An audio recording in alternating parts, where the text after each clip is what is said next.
Hey homies, welcome back to Kayla Simone Home. Today I'm going to be showing you how I made this slat wall in my bedroom with a concealed door that leads to my husband's office. Let's get into it.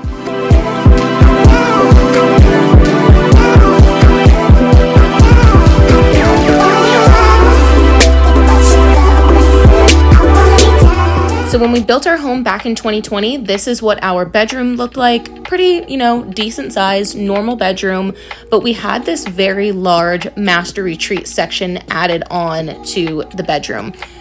It's a pretty big space, and given that we don't have kids, we knew we weren't going to be needing it as like a master retreat, so we decided that this is where my husband's office would be. We hired a contractor to come in and close up that wall in between the two spaces for us because I really didn't like falling asleep staring at my husband's office right across from my bed, and he really didn't like working all day and staring directly at his bed. So this worked really well for us. We had them add a door, and then I took it from there. I started by using spackle to just fill in this spot where the drywall was unfinished next to the existing wall. I wasn't really worried about the gap that's right next to it, next to the door frame, because that's going to get covered up later by a slat. I took my texture spray, shook it up really good, and then I just sprayed the texture spray all over the brand new drywall. We have knockdown texture on all of our walls, which is why I'm having to do the texture behind, since you will still be able to see a little bit of the wall between/behind the slats. But if you don't have textured walls, then you can just skip this step. In order to get the knockdown texture, I used the spray first, and then I used my little knockdown trowel to just, knock down the texture. Typically, when you're working with fresh drywall like this, you would want to prime after applying your texture or after hanging the drywall and skipping the texture, but I'm not going to prime this wall since the paint that I'm using is a high quality paint and primer, and not enough of the wall will really be exposed to where I have to worry about the paint eventually peeling off of the wall. So I skipped the primer. I did also do the texture on both the wall and on the door. Since I want the door to be as concealed as possible, I need it to look as much like the wall as possible. And then I used drywall mesh tape to cover up that gap that's in between my drywall and my door frame. This is typically where you would just add like your regular door trim, but since I'm doing the slats all the way up, you would have been able to see that giant gap. So I'm just filling the gap in with spackle the same way I did on the side. And then I use my little handheld mouth sander to smooth it down because I do want the slats to be as flush as possible. So I didn't want any like lumps or bumps in the spackle that I just added. I also sanded down the area where I filled in the hole for the doorknob. The hole already came pre-cut on the door. If I could have gotten a door without the borehole in it, I definitely would have done that, but this worked just as well. I have been slowly, and I mean very slowly, replacing all of the trim in my home. We had like basic builder grade small trim when we first moved in, so I've been exchanging it for this flat stock MDF. I use a 1x4 for the trim around all of my doors, and then I use 1x6s for my baseboards, and I just use my 18 gauge brad nailer to nail those onto the wall. Since I want the office door on this wall to look as concealed as possible, I need it to match the wall, so I will also be adding this same baseboard to the door itself. I ran it through the table saw first so that it would be a little bit smaller than a 1x6, so that once you open the door, it's not like dragging across the floor and you still get a little bit of that gap underneath. All doors have that little gap, so I made sure that mine had the gap, and then I used my multi-tool to just trim it down to the exact size so that it also wouldn't rub against the baseboard next to it.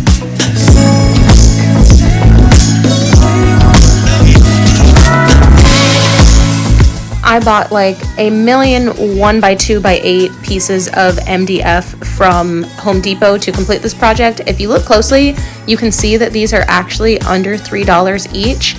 I did this project like 3 years ago, so these same boards are, I think, almost $6 now, which makes me pretty sad because this was a relatively inexpensive project and now not so much.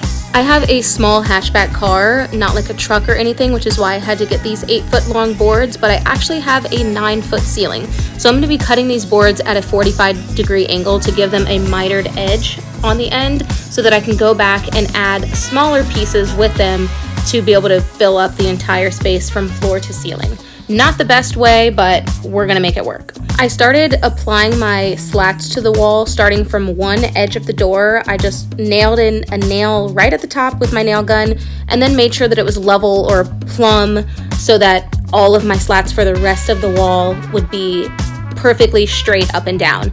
And then I just continued over towards where my TV is gonna be, starting with a nail at the top, and then I used one small piece of that same 1x2 turned on its side as my spacer to maintain consistent spacing between each of my slats. And this is the same exact method that I'm going to repeat all the way across the room. It's a super simple project, y'all. I'm telling you, this is like the easiest DIY that you can do. All you have to do is make sure that that first board is plumb and then keep using the same size spacer, and then you'll be able to continue all the way across the room. I use that same method of nailing and using my spacer on the opposite side of the door, but I made sure that that first slat covered up the gap that I showed you guys earlier so that this door would be as concealed as possible. Once it came time to add the slats around the TV, I measured off of the TV, I don't know, like 1.5 inches, 1.75 inches or something like that, in order to maintain consistent spacing all underneath the TV.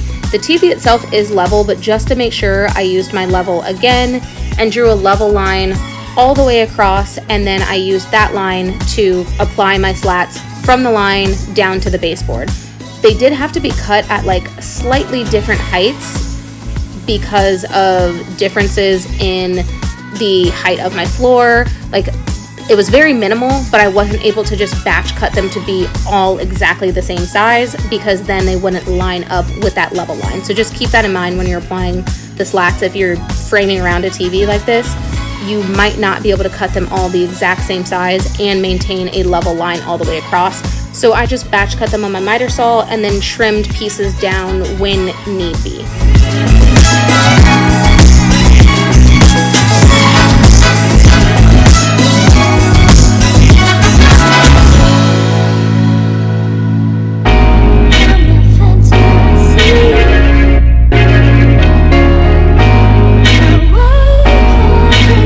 Since this wall used to be smaller, I only have one outlet and one light switch on the wall, so when it came time to do that area, I just, again, used my same spacing around the light switch and around the outlet and nailed in my slats like normal. You can frame this out better with like more trim if you want to, but this method worked just fine for me.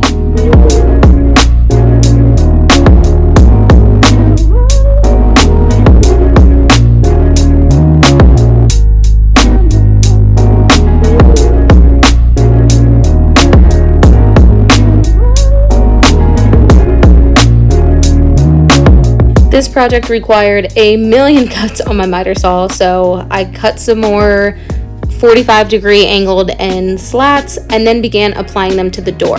My husband actually wanted the slats to go up above where the top of the door stops so that we could conceal that like gap where you see like the line all the way across. That's like a dead giveaway of like, okay, there's a door here.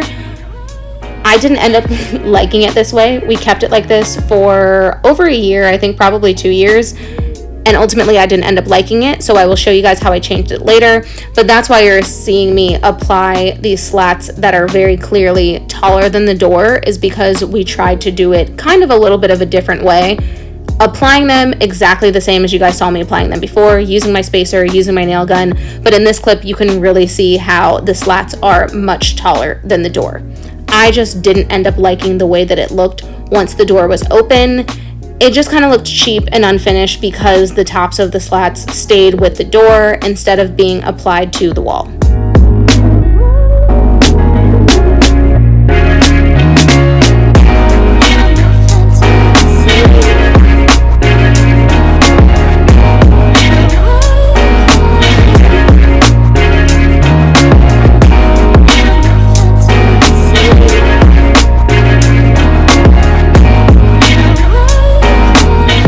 Because no floor or ceiling is ever 100% level, I batch cut a bunch of small pieces to fill in those small gaps that I showed you, gave it a miter end cut, and then I actually measured every single spot where I needed to fill in, and then put in the corresponding piece. It was almost like a puzzle, y'all, when I was having to go in and put all of these little pieces in, because sometimes, like you can see here, I didn't know exactly which spot it went in, but I knew that I was going to get a perfect piece and fit at some point.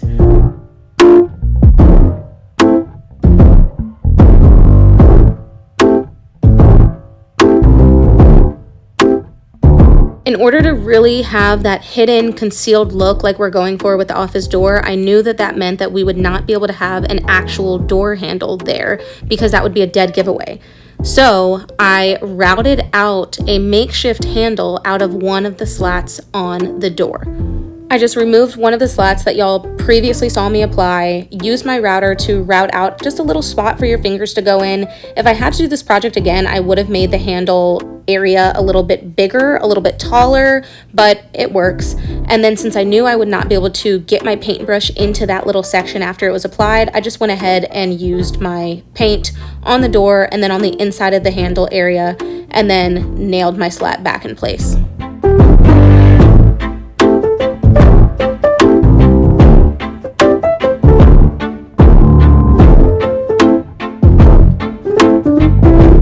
Here's what it looked like after all of the slats were applied. I didn't record myself filling in all of these seams and the nail holes with spackle, but I did do that. I just didn't record it because it's pretty boring to watch. And then I went ahead and applied one coat of paint. I used BEHR Scuff Defense tinted to Sherwin-Williams extra white in flat. And here is the way that it looked for the next, I guess, like 2-ish years. And you can see exactly why I did not like the top of the door, so that needed to change. I used my multi-tool to cut off the slats that were sticking up above the top of the door and just make it flush with the top of the door all the way across. It created quite a bit of mess, but it was nothing that I couldn't handle with a little mini hand vacuum.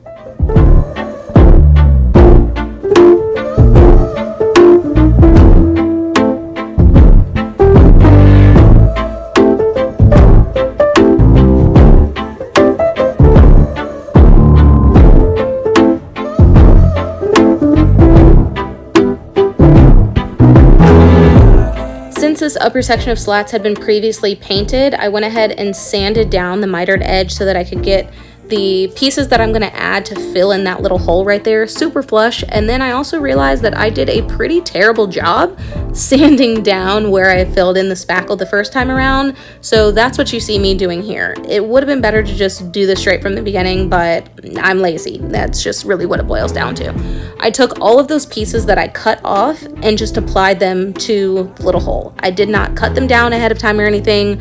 I just stuck them right on the wall because I figured it would be easier to cut them down with my multi-tool using the door frame as a guide rather than try to cut them all on my miter saw and risk potentially cutting them to the wrong length. Once that was done, I went back in with more spackle and filled all of my nail holes and filled that seam, this time really making sure that I did a good job of getting everything filled in and flush before sanding it down to make it all smooth. Here you can see me using my multi-tool to just trim off the ends that are like hanging over the door frame a little bit. I'll be honest, I probably should have tested this out by opening and closing the door a couple times to figure out exactly how much I needed to trim.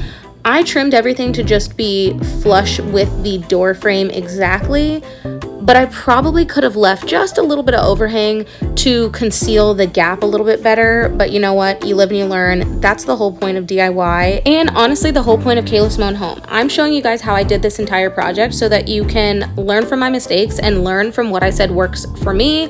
You can apply it if you want. You can switch things up and, you know, take what you need, leave what you don't. I'm still very happy with how this turned out. I don't think that it's that serious that there's a little bit of a gap above the door, but if that's something that's going to bother you, then maybe do a couple more tests, a couple more dry runs, dry fits, so that you can figure out exactly what type of gap is going to be left before you're like me and you just chop all those pieces right off. And then finally, the only thing left to do is paint. I am a crazy person and I actually really enjoy painting, so I painted this entire wall with just a paintbrush and a Pretty Little Liars binge, as you can see in the background. I made sure that I was applying the paint not only to the slats but also to the wall in between the slats, and this time around I used a semi-gloss paint. Even though that flat paint was supposed to be scuff defense, because it's a wall that you have to touch and interact with, especially to grab that handle, it just got really dirty over time, so the semi-gloss will be much more wipeable, it'll be much easier to clean, and I kind of like the sheen that it gives to the entire wall. Since there's no true doorknob, there's also no mechanism to open and close the door and latch it, so I ended up using this ball catch, which is typically what you'd see like at the top of a French door, and I just applied it exactly where the standard latch would go on a door frame. And then I also used this magnetic catch latch, I guess, that you would usually use in a cabinet. I just pull the door to open it and then push it from the outside or pull it closed from the inside, and the door stays on its own. And here is the finished product. I am super happy with how this project turned out. Like I said, it was a pretty budget project. I didn't get the true concealed hinges. I wasn't concerned with making the slats go all the way up to the top because this is just in our bedroom. We're really the only people that see this, so the door is hidden enough for us, and I just really like the way that this project turned out without having to do a lot, you know?